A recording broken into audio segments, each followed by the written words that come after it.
In the heart of our communities, something is not quite right.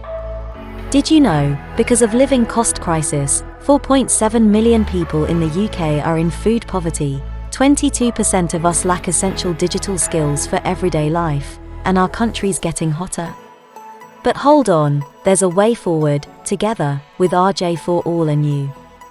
We're writing a new story, one where holistic, green community thrives, built on cohesion, food security, and a profound respect for our planet.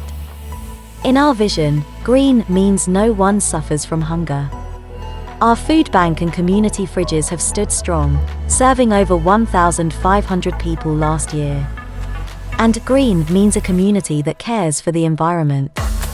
We're doing gardening together, organizing climate workshops and training the youth on resilience. Everyone's welcome in our green world. We're making sure everyone can use digital tools and get ahead in life through digital drop-in and digital support service session. Every day, we're knitting our community together. These steps are just the beginning of our quest to establish the world's first restorative justice community. Come along and make green mean hope, unity, and making things better.